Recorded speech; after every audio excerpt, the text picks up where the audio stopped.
كما صليت على إبراهيم وعلى آل إبراهيم في العالمين إنك حميد مجيد. قال الله تبارك وتعالى في كلامه المجيد: أعوذ بالله من الشيطان الرجيم. بسم الله الرحمن الرحيم. ما ننسخ من آية أو ننسها نأت بخير منها أو مثلها ألم تعلم أن الله على كل شيء قدير. ألم تعلم أن الله له ملك السماوات والأرض وما لكم من دون الله من ولي ولا نصير. اللہ تبارک و تعالی نے قرآن مقدس کی اس آیت مبارکہ میں ایک اور مسئلے کے بارے میں ارشاد فرمایا ہے.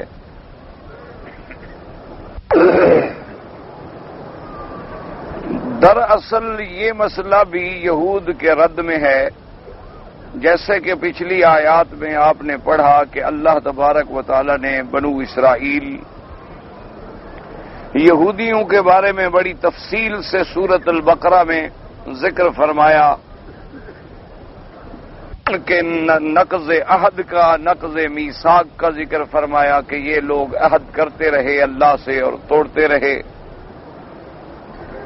اسی طرح ان کے بعض ادعاءات باطلہ کا ذکر فرمایا کہ یہ غلط دعوے کرتے ہیں کہ ہم اللہ کے بیٹے اور محبوب ہیں اور ہمیں جہنم میں نہیں جلایا جائے گا.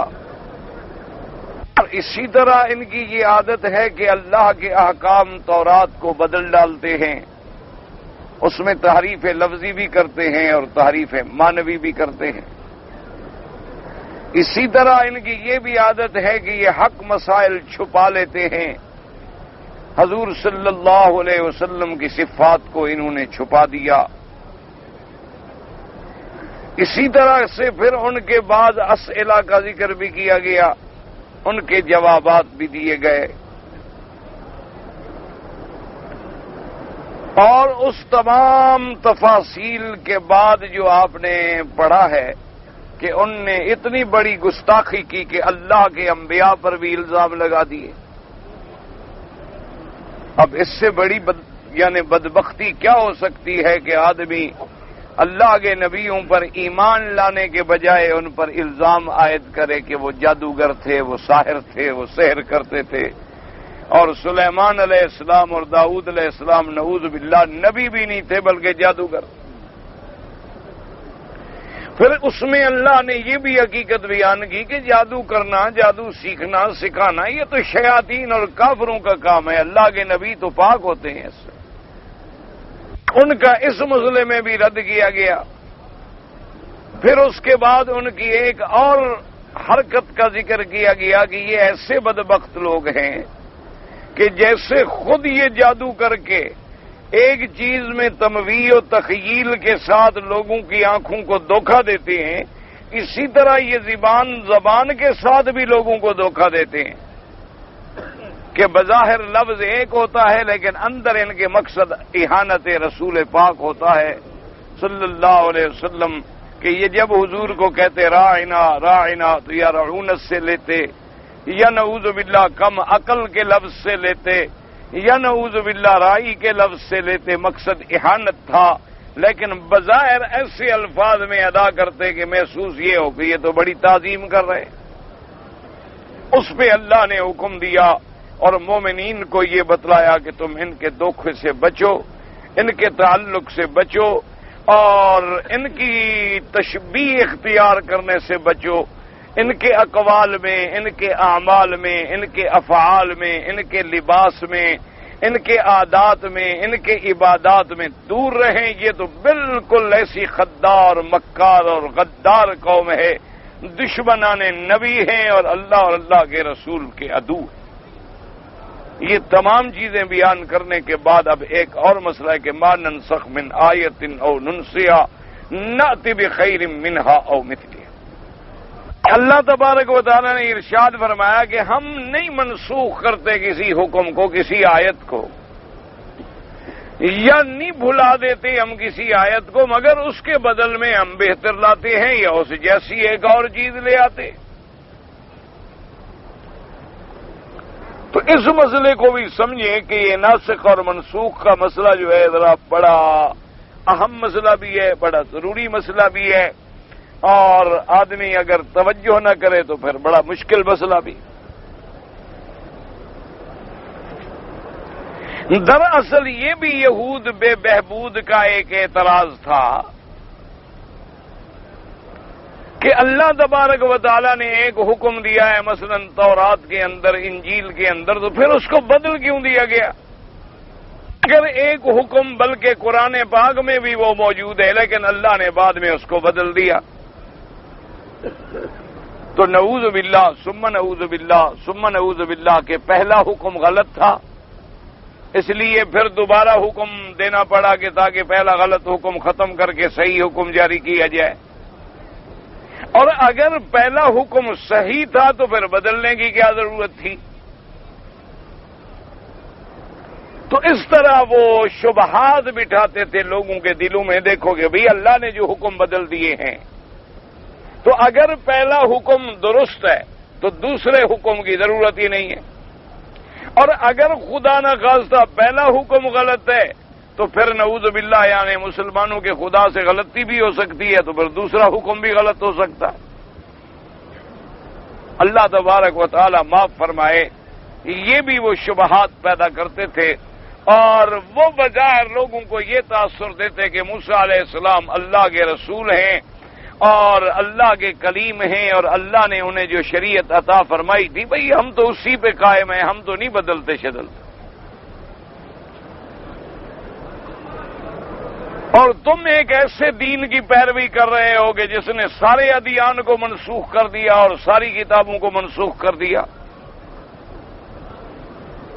اور پھر اس دین میں بھی بعض حکم ایسے ہیں کہ جو ابتدائی اسلام میں ایک حکم تھا لیکن بعد میں دوسرا حکم آ گیا۔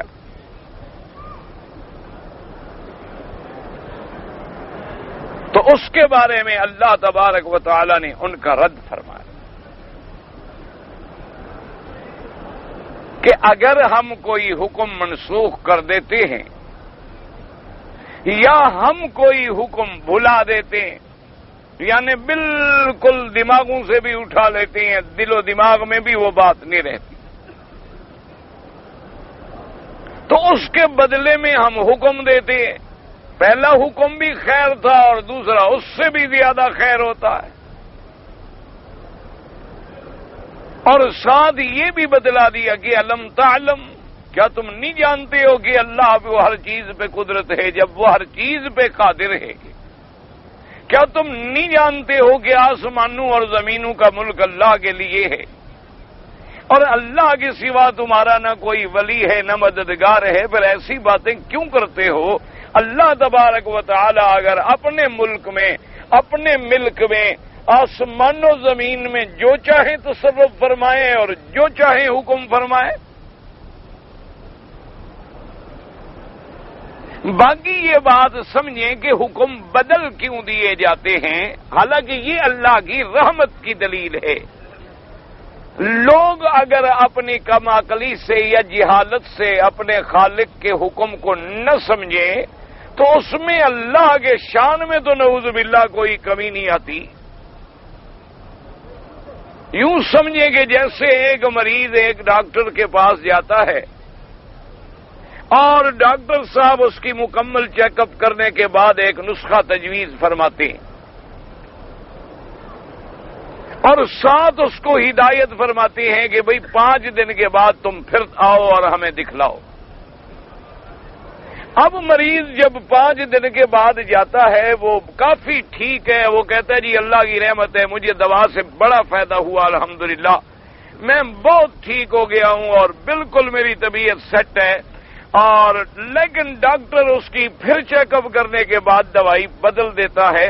اب کوئی جاہل آدمی کہے گا کہ جی عجیب بے وقوف ڈاکٹر ہے، جب دوا سے ٹھیک ہو گیا تھا بدلنے کی کیا ضرورت ہے؟ جب پہلی دوائی ٹھیک تھی اور پہلی دوائی سے مریض ٹھیک ہو گیا، مریض تعریف کر رہا تھا کہ میں بالکل ٹھیک ہو گیا ہوں، لیکن دیکھو جی ڈاکٹر صاحب عجیب آدمی ہے، اس نے دوائیں ہی بدل دی ساری۔ اب یہ جاہل اعتراض کرے گا، لیکن کوئی علم والا آدمی، خاص طور پہ کوئی یعنی اس میڈیکل لائن کا آدمی کہے گا بھئی تم بے وقوف ہو، جب ڈاکٹر صاحب نے پہلا نسخہ لکھا تھا تو اس وقت مریض کی حالت کا تقاضا اور تھا، اور اب 5 دن کے بعد مریض کی طبیعت کا تقاضا اس کا اور تھا، اس لیے انہوں نے دوائیں بدلی ہیں، یہ ان کا کام ہے، تم کون ہو جاہل اعتراض کرنے والے کہ کیوں بدل دیا؟ تو اگر ایک ڈاکٹر اپنے مریض کی حالت کو دیکھ کے نسخے بدلتا چلا جائے تو اس کو تو ہم کہیں گے کہ بالکل ٹھیک بات ہے جی، وہ اپنے علم کے مطابق ایک فیصلہ کرتا چلا جا رہا ہے۔ پہلے اس نے دوائی دی تھی، اس وقت بلڈ پریشر اس کا ہائی تھا، اب اس کا بلڈ پریشر بالکل لو ہو گیا ہے تو دوائی تو اس نے بدلنی ہے۔ تو اگر اللہ اپنے حکم میں تبدیلی فرما دے تو پھر کسی کو اعتراض کرنے کا کیا حق ہے؟ وہ بھی تو خالق و مالک ہیں، جانتے ہیں کہ اس وقت تک میرے بندے اس حکم کے مطابق ہیں، اب ان کا تقاضا حیات یہ ہے کہ میں ان کے ساتھ اور مہربانی کروں۔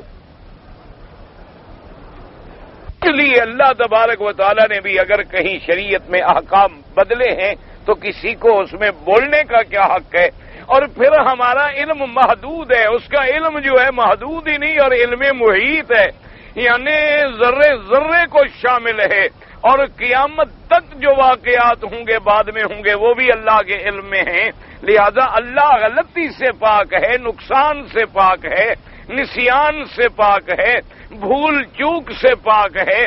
تو جب وہ کوئی حکم بدلیں گے تو جو عقل والا ہوگا، ایمان والا ہوگا، وہ کہے گا آمنا و اطعنا، وہ کہے گا میرا اللہ ہمارا ایمان ہے، ہم اطاعت کرتے ہیں، تیرے پہلے حکم میں بھی حکمت تھی، تیرے دوسرے حکم میں بھی حکمت ہے۔ اور اگر کوئی چیز اس کو سمجھ آ گئی اللہ کے حکم کی تبدیلی کی وجہ، تب بھی وہ شکر کرے گا، اور اگر سمجھ نہ آئے تو یہ اعتراف کرے گا کہ مولا میرا عقل ناقص ہے، میں عاجز بندہ ہوں، مجھے بات سمجھ نہیں آ رہی، لیکن ہے تیری مہربانی۔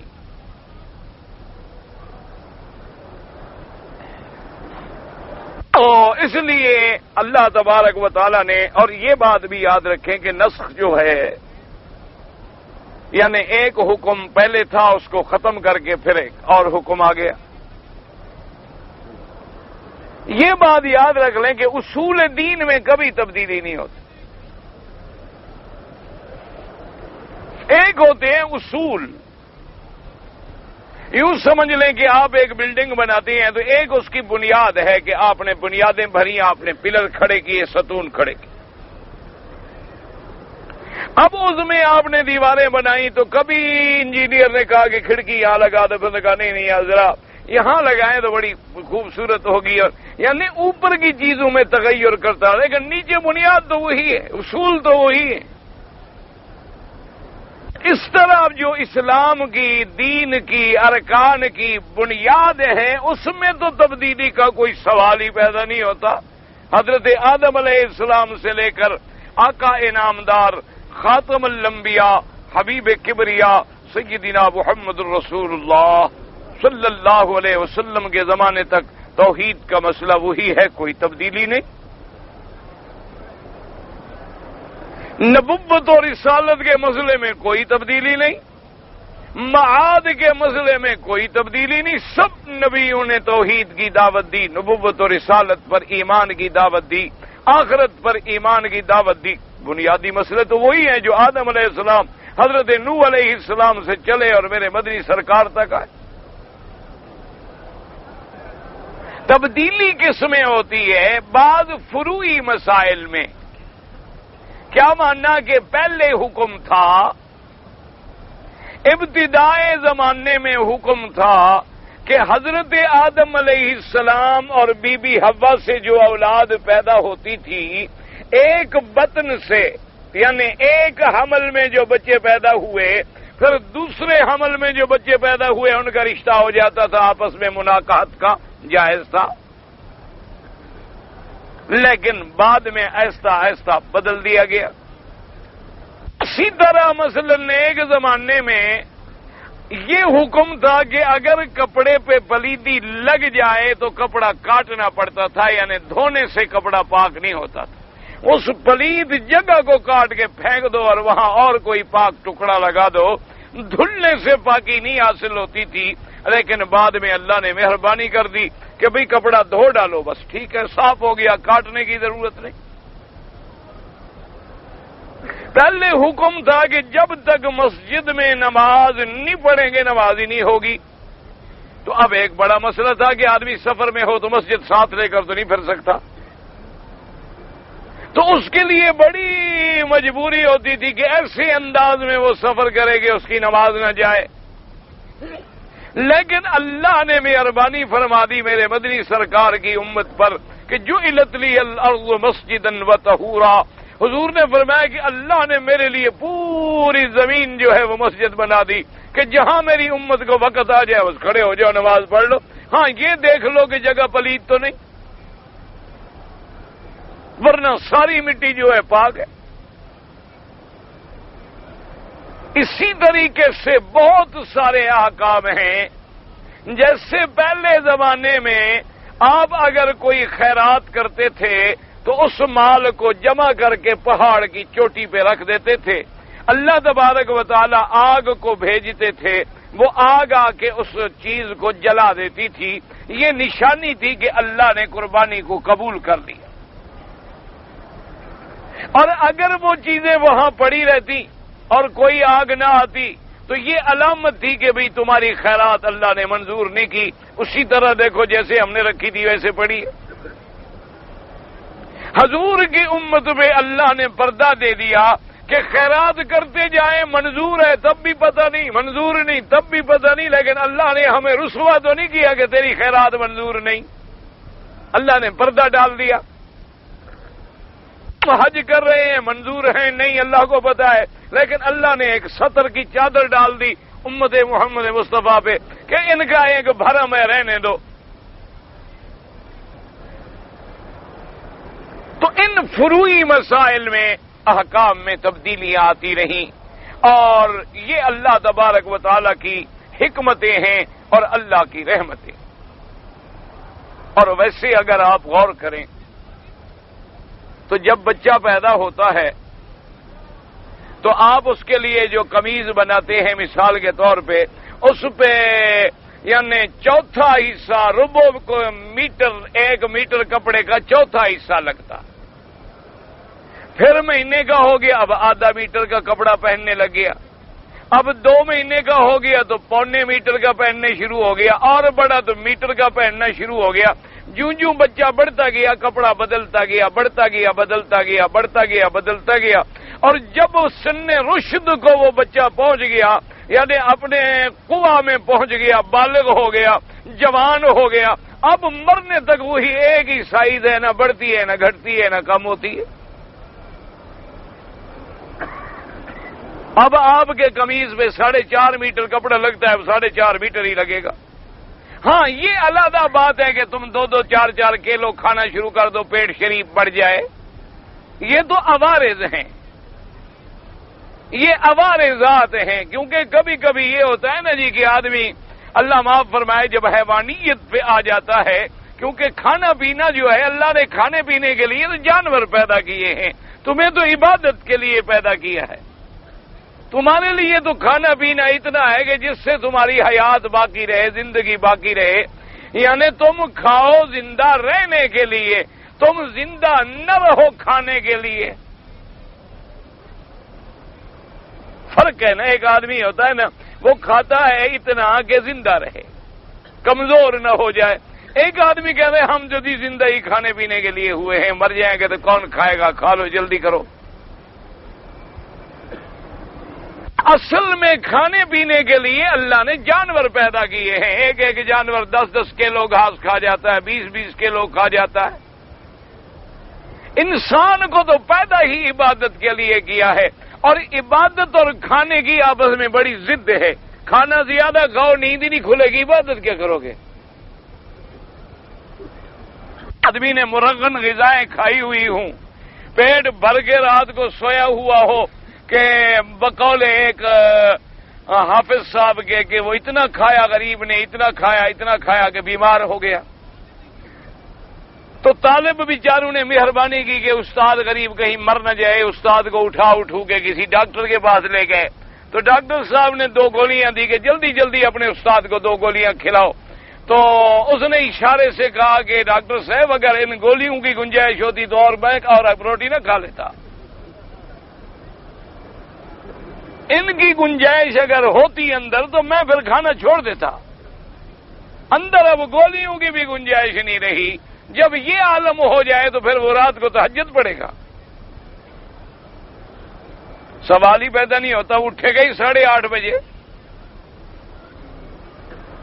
پتہ ہی نہیں ہوگا۔ اور اگر آدمی نے اتنا کھایا ہے کہ قوت لا یموت کے جیسے دیکھ لیں کہ ما شبع آل محمد صلی اللہ علیہ وسلم، بی بی عائشہ فرماتی ہے حضور کے گھرانے نے تو کبھی پیٹ بھر کے کھجوریں بھی نہیں کھائیں، خلاص یہ شیخ اللہ دماغ ٹھیک نہیں بیچارے کا، اللہ شفا دے، اللہ سب بیماروں کو شفا دے، اللہ بیچارہ مریض ہے، دماغی اثر ہے، یا اللہ سب بچوں کو شفا دے گا، کیسے خوبصورت جوان ہے بیچارہ لیکن ذہن پہ اثر ہے، اللہ پاک شفا عطا فرما دے۔ اور خدا کی شان ہے، نماز بالکل صحیح پڑھتا ہے، ہر عبادت صحیح کرتا ہے، اللہ کی قدرت کبھی کبھی ایسی ہے۔ بہرحال میں عرض یہ کر رہا تھا کہ اب جناب آپ اندازہ فرمائیں کہ اب بچہ، اسی لیے بعض علماء نے فرمایا کہ آدم علیہ السلام کو اللہ نے پیدا کیا خلافت اللہ فی الارض کے لیے، اب یہ امتیاں نے عقلی طور پہ اور فکری طور پہ آہستہ آہستہ آہستہ آہستہ جیسے بچہ بڑھتا ہے نا، بڑھتی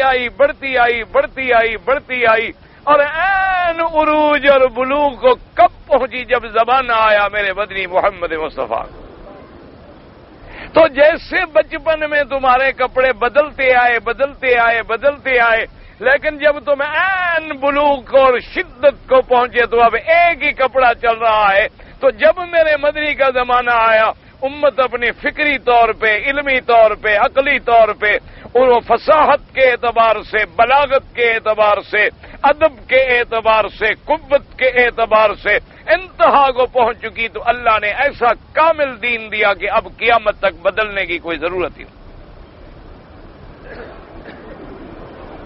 حضور کی زندگی میں بعض احکامات میں تبدیلی آئی، اچھا بعض احکام ایسے ہیں کہ ان کے بارے میں پہلے قرآن پاک نازل نہیں ہوا،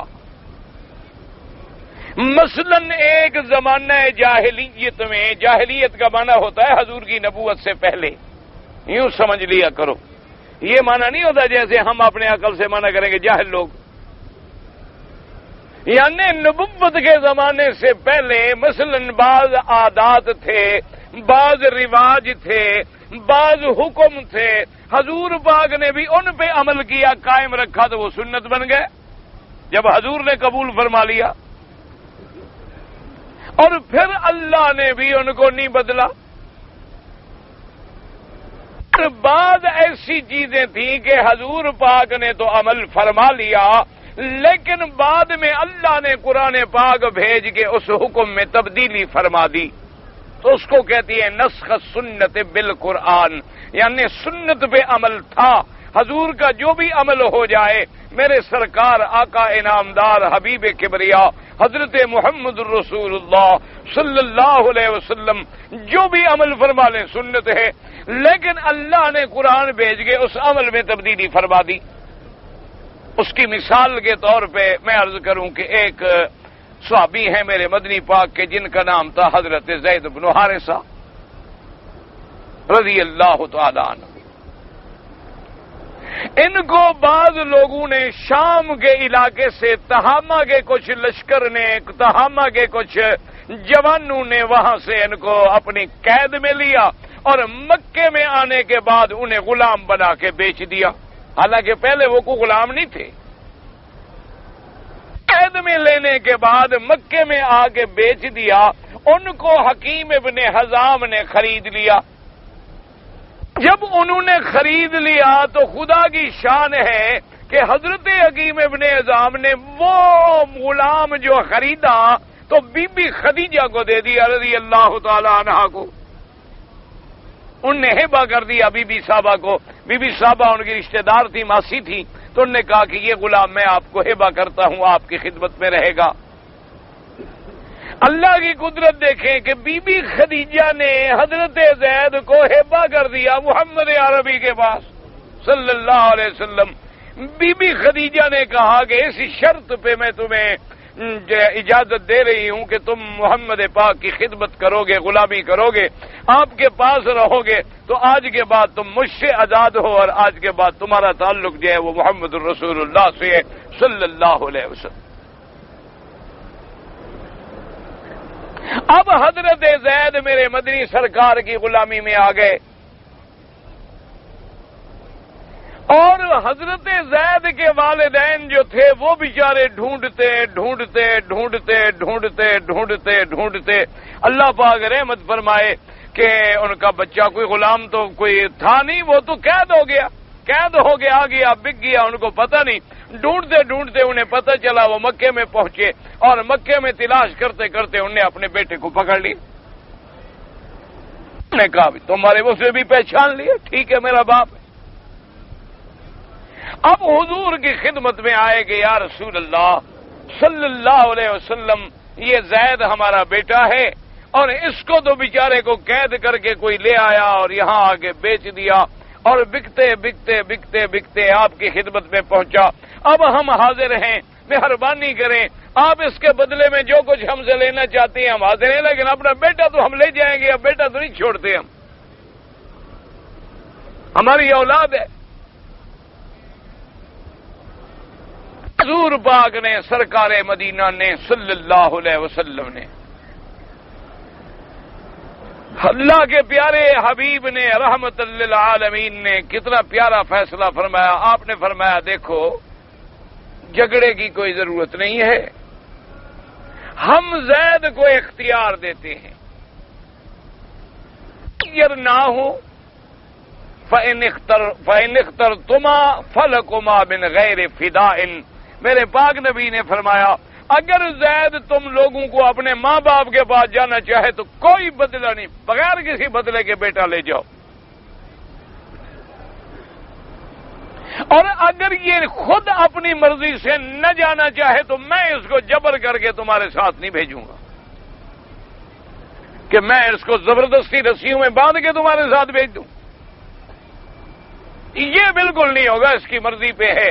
اس سے حضور نے فرمایا تمہیں اختیار ہے، زید تم سوچ لو ہمارے پاس رہنا چاہتے ہو یا والدین کے پاس جانا چاہتے ہو۔ زید نے کہا حضور اس میں سوچنے کی کیا بات ہے، میں ساری کائنات چھوڑ سکتا ہوں، محمد مصطفیٰ نہیں چھوڑ سکتا۔ کہا حضور یہ تو والدین ہے، میں تو ساری دنیا چھوڑ دوں گا، اب میں تو نہیں جا سکتا۔ حضور نے فرمایا بھئی ہم تو مجبور ہیں، اب اس کی مرضی ہے جو چاہے۔ انہوں نے کہا حضور پھر اگر اس کو آپ سے اتنی محبت ہے تو ہم بھی راضی ہیں کہ یہ آپ کا غلام رہے۔ اب ہم بھی راضی ہو گئے۔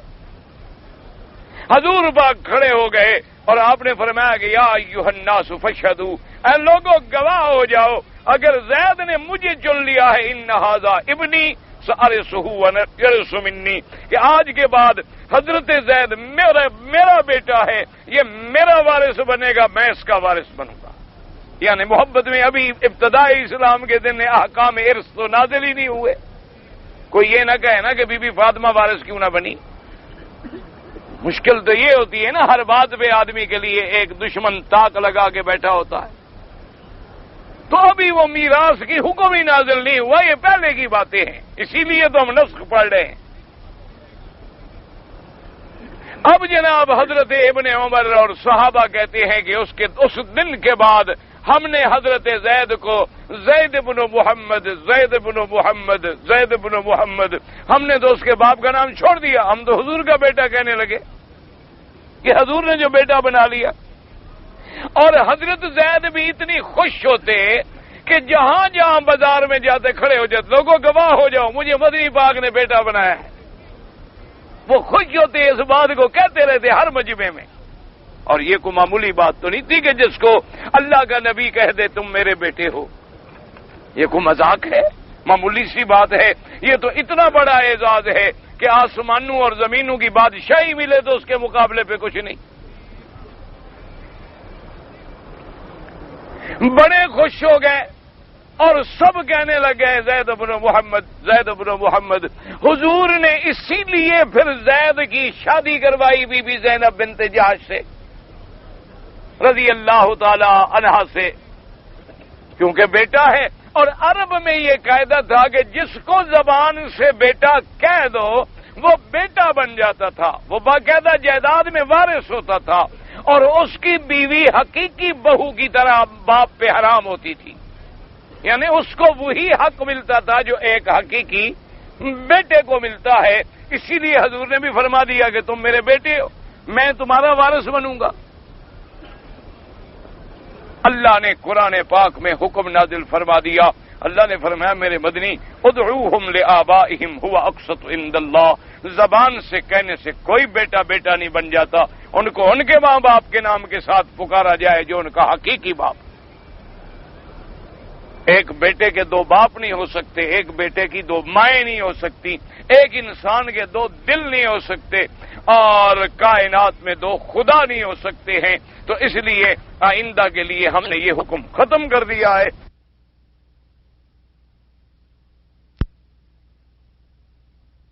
محمد عربی سے کروا دیا تاکہ زمانہ جاہلیت کی وہ رسم ختم ہو جائے کہ بھئی جس کو زبان سے بیٹا کہہ دو اس کی بیوی بھی حرام ہے. اللہ نے فرمایا کیا کہہ رہے ہو؟ ذالک قولکم بافواہکم، یہ تو تم نے زبانی کلامی کہہ دیا میرا بیٹا ہے. اس کہنے سے آدمی بیٹا بن جاتا ہے. بیٹا وہ ہوتا ہے جو صلب سے پیدا ہوتا ہے، بیٹا وہ ہوتا ہے جو انسان کے نطفے سے پیدا ہوتا ہے. یہ تمہارے بیٹے محبت کے محض زبانی بولے چالے ہیں.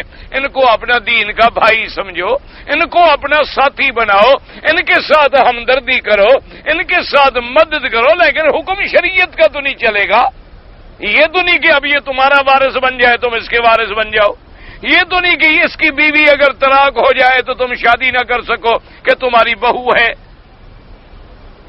تو اس لیے اب وہ حکم جو تھا اللہ نے قرآن بھیج کے منسوخ کر دیا.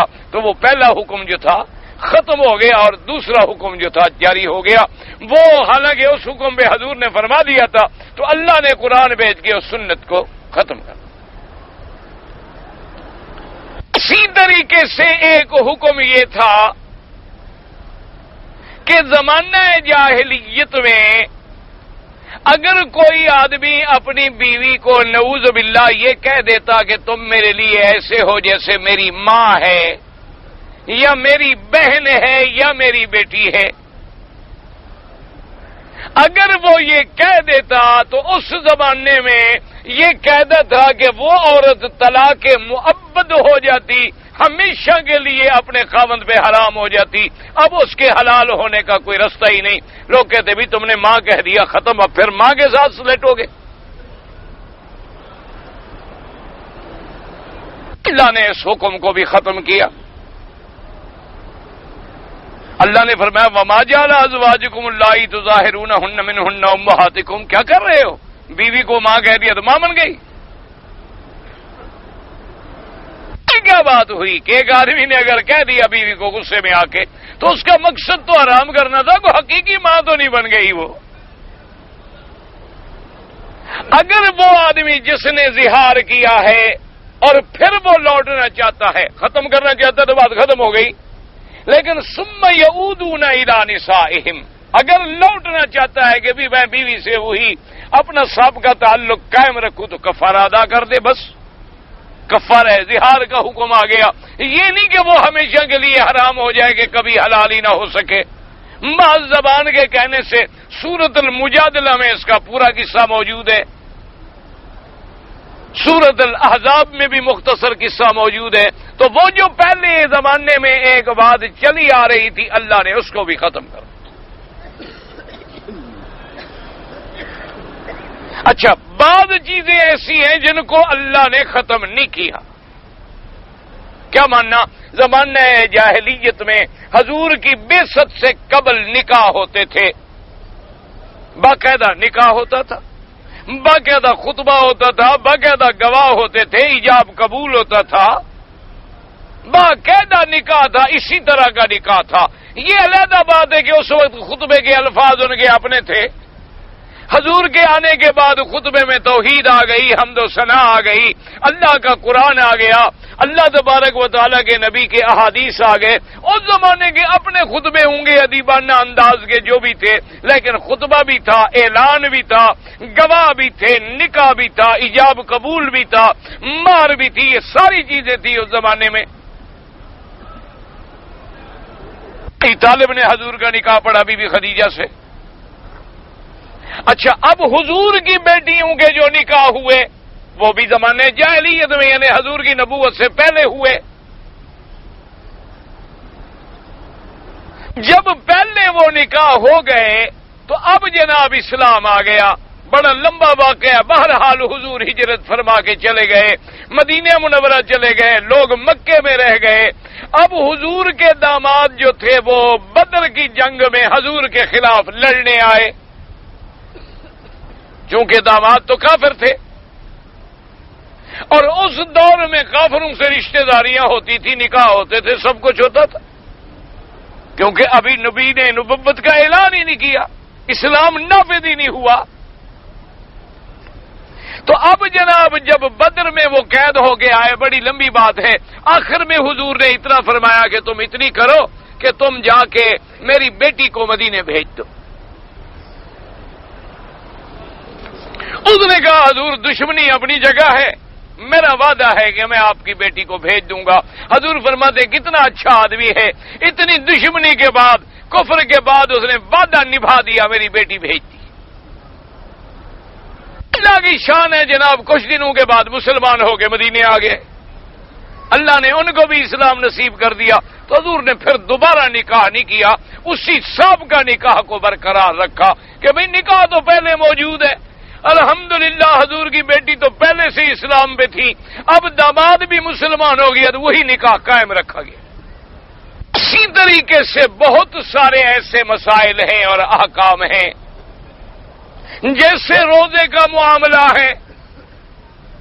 اب روزے کے معاملے میں بھی ابتدائی اسلام میں یہ حکم تھا کہ اگر کوئی آدمی مغرب کی نماز کے بعد مثلاً کوئی چیز کھا کے مثلا افطار کر لیا، کھانا کھا لیا، اتفاق ہے نیند کا غلبہ ہو گیا اور نماز مغرب پڑھی، عشاء پڑھی اور لیٹ گیا تو نیند آ گئی، تو اب جب نیند کھلے تو اب پوری رات اس کو کھانا جائز نہیں تھا، بس دوسرا روزہ شروع ہو گیا۔ یعنی اگر جاگتا رہے تو کھاتا پیتا رہے، لیکن اگر سو گیا ہے، نیند آ گئی، اب آدھی رات کو نیند کھلی، بس روزہ شروع۔ تو لوگوں کے لیے بڑی مشقت ہو گئی کہ لوگ سارا دن باغوں میں کام کرتے تھے، بیچارے کھجوروں کو پانی ڈالتے تھے رسیوں سے کھینچ کھینچ کے، ڈول کھینچ کھینچ کے، افطار کے وقت میں چند کھجوریں ملتی، پانی پیتے، طبیعت ذرا بہلتی سنبھلتی اور نیند کا غلبہ ہو جاتا، سو جاتے۔ اب سونے کے بعد آدھی رات کو نیند کھلی، کھانا منع ہے، آدھی رات سے روزہ شروع ہو گیا۔ اسی طرح اللہ تبارک و تعالی نے ابتدائی اسلام میں رات کو بھی میاں بیوی کے ملنے کو حرام قرار دیا تھا کہ جب رمضان المبارک کا مہینہ آ جائے تو بس اب میاں بیوی رات کو بھی نہیں مل سکتے۔ دن کو تو خیر روزہ ہے، روزے میں تو ہر کسی کو پتا ہے کہ نہیں مل سکتے، لیکن رات کو تو دونوں کا روزہ نہیں ہوتا، لیکن پھر بھی نہیں مل سکتے۔ تو یہ بات بھی صحابہ پہ بڑی گراں گزری، بڑا مشقت والا عمل ہے کہ ایک جوان آدمی ہو، صحت والا آدمی ہو، تو اب وہ بیچارہ پورا ایک مہینہ بیوی سے دور رہے، اس کے لیے تو بڑا مشکل ہو جاتا ہے۔ اس طرح ایک دفعہ حضرت سیدنا امیر المومنین عمر بن الخطاب رضی اللہ تعالی عنہ حضور کی خدمت میں حاضر ہوئے۔ انہوں نے کہا حضور میں تو برباد ہو گیا۔ حضور نے فرمایا کیا بات ہو؟ کہ صحابہ سے تو کوئی چھوٹی سی بات بھی ہو جاتی وہ سمجھتے تھے ہم برباد ہو گئے، یہ تو ہم ہیں نا جی گناہوں کے گڑھے بن گئے ہیں، لیکن کبھی خیال ہی نہیں آیا۔ کان پر جوں ہی نہیں رینگتی، پتہ ہی نہیں لگتا ہم نے کچھ کیا بھی ہے کہ نہیں کیا، کیونکہ اتنے ڈھیٹ ہم ہو گئے ہیں اور دلوں پہ زنگ لگ گئی ہے، سیاہی چھا گئی ہے کہ اب گندگی میں اور اچھائی میں ہمیں فرق معلوم نہیں ہوتا۔ اس کی مثال بزرگوں نے دی ہے کہ بھنگی کو دیکھو، اس گندگی میں اتنا رہتا ہے جتنی خوشبو سنگھاؤ سے خوشبو نہیں آتی، وہ فرق ہی نہیں کر سکتا خوشبو میں اور گندگی میں۔ مسل مشہور ہے نا کہ کسی بھنگی کی لڑکی پہ کسی بڑے آدمی کے بیٹے کو پیار آ گیا، بڑے لوگوں کی مرضی ہے نا جی، جس غریب کی عزت لوٹے ان کی مرضی ہے، یہ بڑے بنتے اسی لیے، یہ بڑے جو ہیں تو مگر مچھ ہیں نا، جو مچھلی نظر آئے ہڑپ۔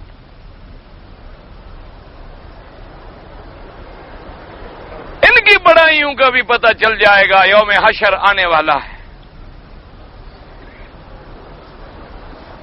بہرحال وہ جناب اس کو پسند جو آ گئی تو اس ظالم نے اس غریب کی لڑکی کو اٹھا لیا، اپنے محل میں لے گیا۔ اب وہاں جناب خوشبوئیں اور کیا، اور ایک بھنگی کی لڑکی وہ تو آ کے بے ہوش ہو گئی۔ اب وہ جوں اس کو نہلائیں، غسل کرائیں، عرق گلاب چھڑکیں، کیا کیا لائیں، وہ اور بے ہوش ہوتی جائے۔ ایک طبیب کو بلایا، انہوں نے کہا اس کو گندگی سکھا دو، ابھی ٹھیک ہو جائے گی۔ اس کے دماغ میں جو چیز بیٹھ گئی ہے وہ کہاں سے نکلے؟ وہ تب نکلے گی کہ آہستہ آہستہ آہستہ آہستہ آہستہ تبدیلیاں آتی جائیں گی۔ یہ تو نہیں ہو سکتا کہ ایک منٹ میں نکل جائے۔ اسی طرح آپ نے دیکھا نہیں کہ دلوں میں بغض صحابہ بیٹھ گیا، نہیں نکلتا۔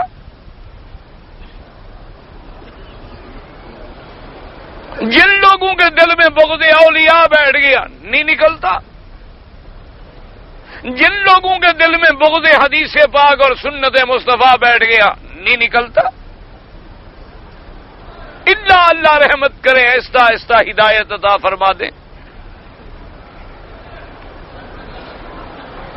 تو بار صورت جناب یہ تھا کہ وہ لوگ جو تھے حلال پہ قائم تھے، کبھی گناہ کیا نہیں تھا، اور آدمی اگر گناہ نہ کرے الحمدللہ تو جب تک زندہ رہتا ہے وہ کمزور نہیں ہوتا۔ ایک بات یاد رکھو کہ جو بچہ پیدا ہونے کے بعد سے لے کر بالغ ہونے کے بعد سے لے کر بڑے ہونے تک گناہ نہ کرے، زنا نہ کرے، اللہ کی نافرمانی نہ کرے، جب تک زندہ رہے گا اللہ اس کو 4 عورتوں کی طاقت دیتے ہیں، ورنہ 4 خدا حلال ہی نہ کرتا۔ اگر ایک بندے میں قوت نہ رکھتا اللہ پاک تو کبھی اس کے لیے حلال نہ کرتا۔ ہاں اب ہم تو خیر بالغ ہونے سے پہلے ہی الحمدللہ بوڑھے ہو جاتے ہیں۔ تو سیدنا عمر نے کہا حضور میں ہلاک ہو گیا۔ حضور نے فرمایا کیا بات ہے؟ انہوں نے کہا حضور رات میں اپنی بیوی کے ساتھ لیٹ گیا، مجھ سے صبر نہیں ہو سکا، اور منع تھا، رمضان کا مہینہ ہے۔ تو اب اللہ نے حکم بدل دیا، فرمایا احل لکم لیلۃ الصیام الرفث الی نسائکم۔ اللہ نے فرمایا میرے مدنی اپنی امت سے کہہ دو کہ رمضان کی رات میں ہم نے بیویاں تم پہ حلال کر دی۔ اللہ نے فرمایا میرے نبی آپ کی امت کو تکلیف ہے، مشقت ہے، ان سے برداشت نہیں ہو رہا، لہذا ان کو کہہ دو کہ افطار سے لے کر ساری کا وقت جب تک ختم نہ ہو میاں بیوی ایک دوسرے پہ حلال ہے۔ تو اب پہلا حکم بدل دیا گیا، رحمت کا دوسرا حکم دے دیا گیا۔ اسی طریقے سے پہلے شراب کے بارے میں حکم یہ تھا کہ بتلا دیا گیا کہ بھئی شراب بری چیز ہے، اس میں کچھ فائدہ بھی ہے لیکن نقصان زیادہ ہے۔ چلو وقتی طور پہ اس نے بدن میں گرمی پہنچا دی، لیکن ہے نقصان ہی نقصان۔ وَإِسْمُهُمَا أَكْبَرُ مِن نَفْعِهِمَا، اس کا جو گناہ ہے وہ ان کے فائدے سے بہت بڑا ہے۔ لوگ کچھ ہٹ گئے لیکن زیادہ نہ ہٹے، انہوں نے کہا جی اتنا کہا گیا ہے نا کہ بھئی اچھی چیز نہیں۔ پھر حکم آ گیا ابھی نشہ میں حالت میں نماز نہ پڑھو۔ اب لوگوں نے یہ کیا کہ چلو ٹھیک ہے عشاء کی پڑھ کے پی لیتے، صبح تک نشہ بھی پورا ہو جاتا، نیند آ جاتی، اٹھتے تو فریش ہوتے، غسل کیا اور نماز پڑھ لی۔ پھر اللہ نے حکم دے دیا کہ بالکل حرام۔ تو اب حکم بدلتے آئے، یہ بھی اللہ کی رحمت تھی کہ آدھی قوم تھی، اس کو آہستہ آہستہ آہستہ اس کے لیے تیار کیا گیا اور حتیٰ کہ اس کو چھڑا دیا گیا۔ اچھا، اس بات سے ہمارے بعض لوگ دھوکہ کھاتے ہیں، اب بھی اسلامی ملکوں میں کہتے ہیں کہ جی اسلام بھی تو آہستہ آہستہ آہستہ نازل ہوا تھا، اب تم کہتے ہو ایک دن میں اسلام آ جائے، کیسے؟ ہم بھی آہستہ آہستہ 200-400 سال تک لے آئیں گے، صبر کرو۔ کوئی اسلام بھاگا نہیں جا رہا، اسلام کوئی بوڑھا نہیں ہو گیا، جوان ہے، اسلام آ جائے۔ تو اللہ کے بندے، وہ تھوڑا تھوڑا جب آیا تھا تو پہلے کفر تھا، اب تو مسلمان ہو۔ ابتدا میں کفر تھا، آہستہ آہستہ آہستہ وہ لوگ اسلام میں آئے، توحید میں آئے، نبوت اور رسالت کا اقرار کیا، ان کو حلال و حرام بتلائے گئے، تو اس وقت تھوڑی تھوڑی وحی نازل ہوئی۔ لیکن جب حضور کے زمانے میں اسلام مکمل ہو گیا، پھر تھوڑے تھوڑے کا کیا مطلب؟ اب تو قبول کرنا پڑے گا، تو پورا کرنا پڑے گا کہ یا ایھا الذین آمنوا ادخلوا فی السلم کافۃ، کہ اسلام میں آنا ہے پورے کے پورے آ جاؤ۔ تو اس لیے فرمایا ما ننسخ من آیۃ او ننسھا نأت بخیر منہا او مثلھا، کہ میرے مدنی پاک صلی اللہ علیہ وسلم یہ بدبخت جو اعتراض کرتے ہیں، ان جاہلوں کو کیا پتا اگر ہم نے کوئی اپنا حکم منسوخ بھی فرمایا ہے یا اپنا حکم ہم نے بالکل دماغوں میں بھی بھلا دیا ہے، تو ہماری حکمتیں ہیں، ہم اس سے بہتر مہربانی فرما دیتے ہیں، یا ہم اس کے متبادل کوئی حکم جاری فرما دیتے ہیں۔ کیوں؟ ہم مالک ہیں، ہماری مرضی ہے، ہم جو چاہے کریں، کسی مخلوق کو اعتراض کا کیا حق ہے؟ الم تعلم ان اللہ علی کل شیء قدیر، اور پھر الم تعلم ان اللہ لہ ملک السماوات والارض، جب ملک السماوات والارض کا مالک میں ہوں، زمین و آسمان کا مالک اللہ ہے، تمام چیزوں کا متصرف اللہ ہے، خالق اللہ ہے، مختار اللہ ہے، تمام کائنات کا تصرف اسی کے ہاتھ میں ہے، تو یفعل ما یشاء ویحکم ما یرید، کون ہے اس سے کوئی پوچھ سکے؟ تو اس لیے ان آیات میں انشاءاللہ اللہ تبارک و تعالی کو منظور ہے تو ہم پڑھیں گے کہ نسخ اور منسوخ کے کیا حکم ہوتے ہیں، کیا احکام ہوتے ہیں، اور اللہ کی اس کے اندر کیا کیا حکمتیں اور رحمتیں ہیں۔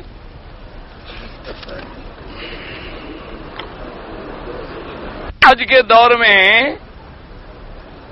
تقریب پتہ نہیں کیا ہے، محصر کتنا، مجھے تو پتہ نہیں کیا پوچھا ہے تم نے بھائی۔ میں کبھی کبھی نماز کے اندر فاتحہ کے بغیر اور سورت پڑھ لیتا ہوں، اکیلے نماز پڑھو تو فاتحہ کے بغیر نہیں ہوتی نماز، فاتحہ ضرور پڑھو۔ وہ تو اس وقت مسئلہ ہے کہ کوئی اگر امام کے پیچھے ہے تو پھر امام ابو حنیفہ رحمۃ اللہ علیہ کے نزدیک مقتدی کے لیے ضروری نہیں، لیکن اگر اکیلے ہے تو پھر تو کسی کے نزدیک جھگڑا ہی نہیں۔ اگر طواف کرتے کرتے 4 چکر پورے ہو گئے اور نماز کا ٹائم ہو گیا تو بالکل نماز پڑھ کے پورے کریں باقی۔ سید عبد القادر جیلانی اللہ کے ولی ہیں، بالکل اللہ کے ولی ہیں، کوئی شبہ ہے آپ کو؟ انسان میں کتنے روح ہیں تم خود ڈھونڈ لو، ہمیں تو ایک کا خبر ہے، باقی تم گن کے دیکھ لو۔ بعض لوگ نماز پڑھتے پڑھتے ہاتھ چھوڑ کے کھڑے ہو جاتے ہیں، ان کی مرضی، ویسے ہاتھ باندھ کے نماز پڑھنا سنت ہے۔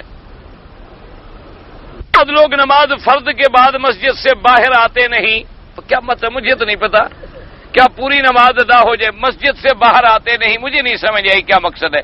یعنی سنت نماز کے بعد مسجد میں پڑھو تو ادا ہوگی، گھر پڑھو تو ادا ہوگی، باقی نہیں پتا کیا پوچھا ہے آپ نے۔ بعض لوگ جاہل ہوتے ہیں، دین کے بارے میں بات شروع کر دیتے ہیں، شکر ہے آپ تو نہیں ہے نا۔ میں قرآن پاک کا حافظ بننا چاہتا ہوں، شکر کرو پورا حرم میں ماشاءاللہ تحفیظ کے مدرسے ہیں، کسی قاری کے پاس بیٹھ جاؤ۔ کبھی لوگ آنکھ بند کر کے نماز پڑھتے ہیں، کبھی کھول کے پڑھتے ہیں، نماز تو ہو جاتی ہے لیکن بلا وجہ آنکھیں بند نہ کی جائیں۔ تبلیغی اجتماع ہو رہا ہے، اللہ کامیاب فرمائے، اللہ ان کی نصرت فرمائے، مدد فرمائے، اللہ پوری دنیا میں دین پھیلانے کا ذریعہ بنائے۔ دودھی صاحب کیسے آدمی تھے، بہت اچھے تھے، اللہ ان کی قبر پہ رحمت فرمائے۔ جو آدمی فوت ہو جائے اس کے بارے میں بحث کے کیا مطلب؟ ایک آدمی وفات فرما گئے، ان کی زندگی میں ان سے مسائل میں اختلاف تھا، اب بھی ہے، مسائل میں اختلاف ہونا علیحدہ بات ہے، لیکن جب آدمی کوئی فوت ہو جائے دعا کرو اس کی، اللہ اس کی قبر پہ رحمت فرمائے، اللہ تبارک و تعالی جتنے لوگ فوت ہو گئے جنت الفردوس نازل فرمائے، ان سے کوئی غلطیاں ہوئی ہیں تو اللہ معاف فرما دے۔ یہ تو نہیں کہ موت کے بعد کیڑے نکالتے پھرو۔ مجھے جناب روزانہ خواب میں گندے گندے خواب آتے ہیں اور اوریاں آتی ہیں، مردانے افزرانی آتی ہیں۔ تم فلمیں گندی دیکھتے ہوتے ہو تو خواب میں اوریاں عورتیں نہ آئیں تو کیا آئیں گی؟ بھائی تم جب فلمیں ایسی دیکھو گے تو خواب میں تمہیں کوئی حوریں نظر آئیں گی، جب کام شیطان والا کرو گے تو خواب میں وہ شیطان کی برادری تو نظر آئے گی نا آخر۔ بہرحال اگر تم یہ کام نہیں کرتے ہو تو پھر نظر آتے ہیں تو یہ ابتلا ہے اور امتحان ہے۔ تم سونے سے پہلے سورت فاتحہ، آیت الکرسی، قل اعوذ برب الفلق، قل اعوذ برب الناس یہ پڑھ کے سو جایا کرو، انشاءاللہ گندے خواب نہیں آئیں گے۔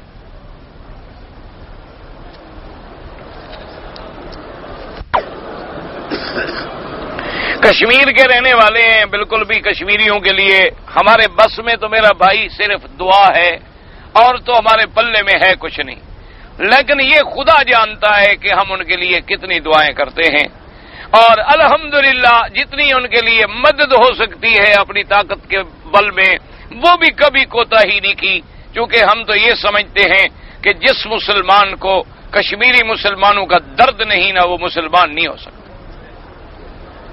کہ وہاں ہماری بیٹیوں کی عزتیں لوٹی جائیں اور مسلمان کو غیرت نہ ہو یا درد نہ ہو، پھر سمجھے کہ اندر اسلام ہے ہی نہیں۔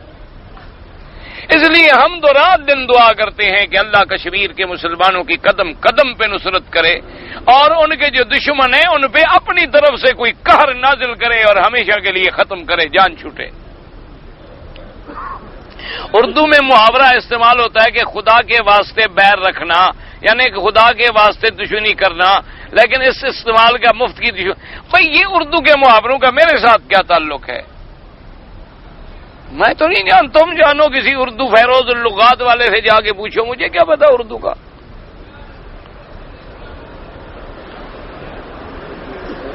جمعہ کی اچھا جمعہ کی نماز کے لیے امام ابو حنیفہ رحمۃ اللہ علیہ تو بھائی بڑے سخت ہیں، وہ تو فرماتی ہیں کہ بڑی آبادی ہو، بازار ہو، دکانیں ہوں، تمام ضروریات زندگی وہاں ملتے ہوں اور وہاں بڑی جامع مسجد، ان کی تو شرطیں بہت بڑی سخت ہیں، اور باقی اہل حدیث علماء کے نزدیک عام بستی میں جہاں چند لوگ جمع ہوتے ہوں ان کے نزدیک وہاں بھی جمعہ ہو جاتا ہے۔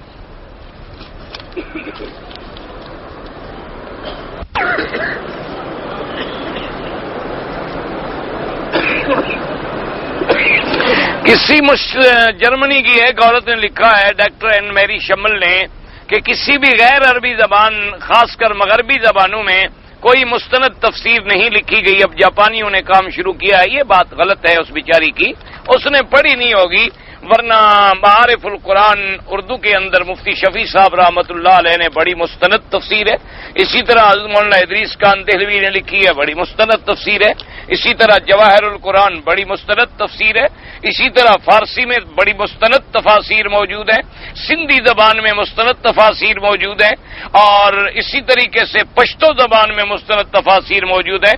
اب بیچاری این میری شمل نے کوئی پڑھی نہ ہو تو اس کا کوئی قصور تو ہے نہیں، اس بیچاری نے دیکھی ہوگی انگریزی کی، انگریزی میں البتہ کوئی مستند تفسیر نہیں آئی، انگریزی میں ترجمے آئے ہیں قرآن کے، اور بدقسمتی سے ایک آدھا ترجمہ تو ہے ہی قادیانیوں کا، اور اس لیے وہ کہیں کہیں کسی نہ کسی جگہ کوئی نہ کوئی اپنا وہ جو کیڑا ہے نا ان کے اندر مرزا غلام محمد والا، وہ کہیں نہ کہیں کیڑا ظاہر ہو جاتا ہے۔ تو بہرحال اس بیچاری نے بھی انگریزی میں دیکھا ہوگا، ورنہ اردو میں اور فارسی میں بڑی بڑی مستند تفاسیر ماشاءاللہ موجود ہیں۔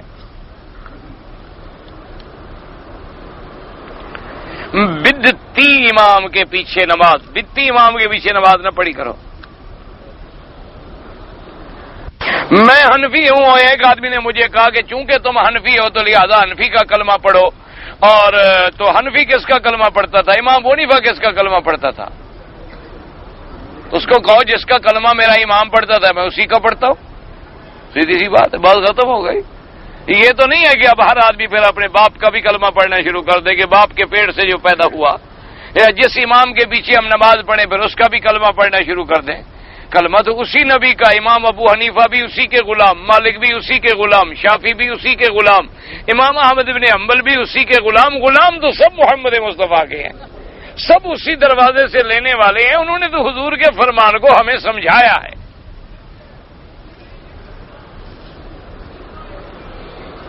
ایک شاگرد کا آپریشن ہوا، اللہ شفا کام عطا فرمائے. پگڑی باندھنے کا 3 طریقہ ہے، تو یہاں پر عمل کیوں نہیں کرتے؟ تو میں نے یہ تو نہیں کہا کہ فرض ہے پگڑی باندھنا. پگڑی باندھنا بھی سنت ہے. حضور نے ٹوپی بھی پہنی ہے، بغیر پگڑی کے بھی آپ نے صرف ٹوپی رکھی ہے، ٹوپی اور پگڑی ملا کے بھی باندھی ہے، بغیر ٹوپی کے بھی پگڑی باندھی ہے، صرف رومال بھی صحابہ نے استعمال کیا. تو کوئی منع تو نہیں ہے نا. میں طواف کر رہا تھا، حجر اسود کے سامنے جو لکیر ہے اس پر پہنچا، بھیڑ بہت تھی تو میں اشارہ نہیں کر سکا. کوئی بات نہیں، کچھ بھی نہیں. میرے چاچا اور بھابھی کو تکلیف ہے، اللہ شفا عطا فرمائے. دعا کرے جتنے بیمار ہیں اللہ شفا عطا فرمائے. ایک آدمی لکھا ہے میرے والد بیمار ہیں، ان کو فالج کا حملہ ہوا، اللہ شفا کاملہ عطا فرمائے. وہ میرے بھی دوست تھے، اللہ ان کو صحت کاملہ دے، اور جہاں جہاں جو بیمار ہیں اللہ شفا دے. کہتا ہے جی میں چند روز پہلے جمعہ کی نماز کے لیے حرم آیا. میں حمام میں گیا، حمام میں جانے کے بعد پیشاب کیا اور پیشاب کے ساتھ چند قطرے منی کے بھی گئے، لیکن میں نے وضو کر کے نماز پڑھ لی. ٹھیک کیا تم نے. منی نہیں ہوتی، وہ مزی ہوتی ہے. منی وہ ہوتی ہے جو شہوت سے ٹپک کے نکلے اور اس کے بعد عضو مر جائے. جو پیشاب کے بعد قطرے آئے یا پیشاب سے پہلے آئے، اس سے تم جیسے کہتے ہو نا دھات آ گئی، اس کو عربی میں مزی کہتے ہیں، ودی کہتے ہیں. اس سے وضو ہی کافی ہے، غسل کی کوئی ضرورت نہیں ہوتی. 5 سال کی بچی کی منگنی کی ہوئی ہے، اس کے والدین نے کی ہوگی. 5 سال کی بچی کا نکاح کیوں ہو بھائی؟ وہ تو بالغ ہی نہیں ہوئی، بالغ ہونے کے بعد. لیکن بہرحال ماں باپ نے کر دی تو حق ہے، ولی ہے. طواف کے بغیر حجر اسود کا بوسہ لینا ثابت نہیں ہے. طواف کے اندر سنت ہے، طواف کے علاوہ جائز نہیں. میں اٹلی سے آیا ہوں، وہاں سے مجھے احرام نہیں ملا تو جدہ ایئرپورٹ سے لیا اور باندھا. بہرحال آپ میقات تجاوز کر گئے تو بار صورت ایک بکری دم کی تو آپ پہ پڑ گئی. اگر آپ مسئلہ پوچھ لیتے نا حضرت، تو اگر جہاز میں آپ کو احرام باندھنا ہو اور احرام کی چادریں آپ کے پاس نہ ہوں تو کوئی حرج نہیں. آپ شلوار میں بیٹھے رہیں، قمیص اتار لیں. قمیص اتارنے کے بعد لبیک اللہم لبیک لبیک لا شریک لک لبیک ان الحمد والنعمت لک والملک لا شریک لک، اسی قمیص کو کندھے پہ ڈال لیں، وہی تمہارا احرام ہے. جب نیچے اترو چادر خرید کے باندھ لو، کوئی مسئلہ نہیں. کوئی ایسی بات نہیں ضروری کہ ہمارے پاس اس وقت اگر چادریں نہ ہوں تو ہم کیا کریں؟ اس وقت اسی حالت میں بیٹھے رہو.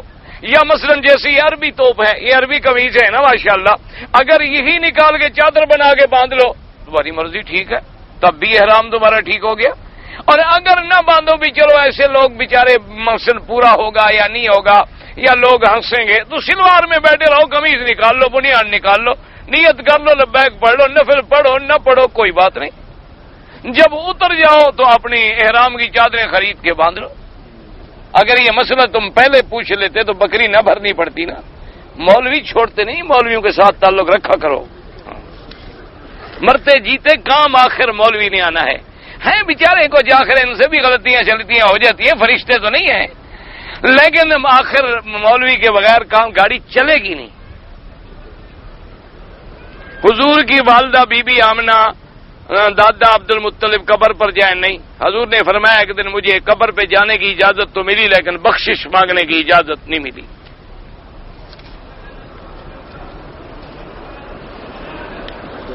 فی الحال جو یہود و نصارہ ہیں وہ اہل کتاب ہیں، اہل کتاب تو ہیں، لیکن جو لوگ تسلیس کے قائل ہو گئے یا جو لوگ بالکل مذہب ہی چھوڑ گئے، جیسے آج کل بعض ملکوں میں نصرانی، ان کو پتہ ہی نہیں مذہب کیا ہے، تو ان کا تو کوئی اعتبار نہیں.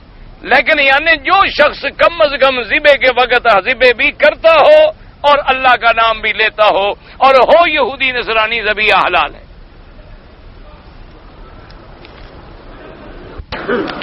ایک آدمی کی بیوی کسی دوسرے شوہر سے ناجائز تعلق رکھے شوہر کو خبر بھی ہو اور وہ کچھ نہ کہے تو ایسا دیوس کا مولوی مکی کیا کر لے گا؟ جس دیوس کو بیوی کی غیرت نہیں، مولوی مکی کی تقریر سے غیرت آ جائے گی؟ ایسے لوگوں کو عربی میں دیوس کہتے ہیں، اور حضور نے فرمایا جس کو اپنی عزت کی غیرت نہیں اس کا ایمان ہی نہیں۔ فرمایا من لا غیرت لہ لا ایمان لہ، اس میں ایمان نہیں ہوتا۔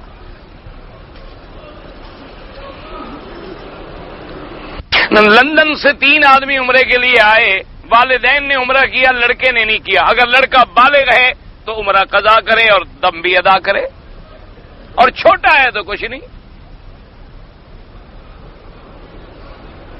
مختلف کتابوں کے سائی کے بعد سر منڈوا لیا جائے لکھا ہے۔